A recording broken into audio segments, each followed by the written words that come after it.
Assalamualaikum warahmatullahi wabarakatuh.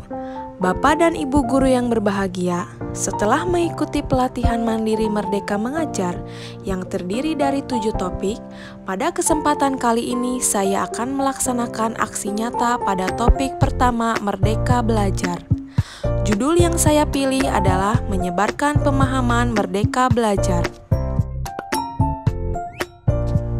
Setelah mempelajari topik tentang Merdeka Belajar, diharapkan kita dapat memahami gagasan dan prinsip pendidikan berdasarkan pemikiran Ki Hajar Dewantara.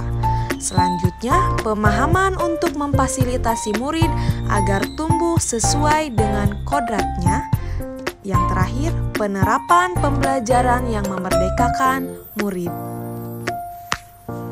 Pada topik pertama terdiri dari 5 modul, yaitu modul pertama mengenali dan memahami diri sebagai pendidik, modul kedua mendidik dan mengajar, modul ketiga mendampingi murid dengan utuh dan menyeluruh, modul keempat mendidik dan melatih kecerdasan budi pekerti, modul kelima pendidikan yang mengantarkan keselamatan dan kebahagiaan. Modul pertama, mengenali dan memahami diri sebagai pendidik. Kesimpulan dari modul ini, sebagai pendidik, tentu sudah seharusnya mampu mengenali karakteristik dan kebutuhan murid.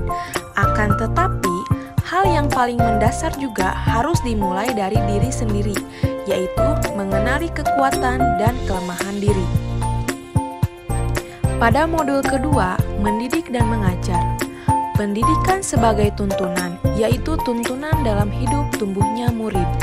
Maka mendidik adalah menuntun segala kodrat yang ada pada murid agar mereka dapat mencapai keselamatan dan kebahagiaan yang setinggi-tingginya, baik itu sebagai manusia maupun sebagai anggota masyarakat. Modul ketiga, mendampingi murid dengan utuh dan menyeluruh. Kesimpulan dari modul ini, pendidikan bergerak dinamis, menyesuaikan keadaan yang terus bergerak begitu cepat.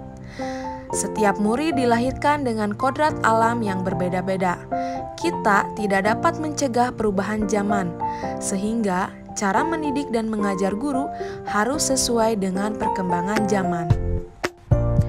Selanjutnya, guru dapat merancang pembelajaran yang berkelanjutan, terbuka, dan berdasarkan kebudayaan atau asas trikon. Yang pertama, continue. Artinya, pengembangan yang dilakukan harus berkesinambungan, dilakukan secara terus-menerus dengan perencanaan yang baik. Yang kedua, convergent. Artinya, pengembangan yang dilakukan dapat mengambil dari berbagai sumber di luar. Yang ketiga, konsentris. Artinya, pengembangan pendidikan yang dilakukan harus tetap berdasarkan kepribadian kita sendiri. Modul keempat, mendidik dan melatih kecerdasan budi pekerti. Budi pekerti merupakan perpaduan cipta, rasa, dan karsa. Budi pekerti murid dibentuk dari sekolah, keluarga, dan masyarakat. Kodrat anak diibaratkan kertas yang sudah terisi. Modul yang kelima, pendidikan yang mengantarkan keselamatan dan kebahagiaan. Pendidikan sejatinya dapat mengantarkan murid untuk keselamatan dan kebahagiaan. Pendidikan tidak hanya memberikan informasi dan pengetahuan saja, melainkan pendidikan harus mendorong murid untuk menemukan pemahaman bermakna yang relevan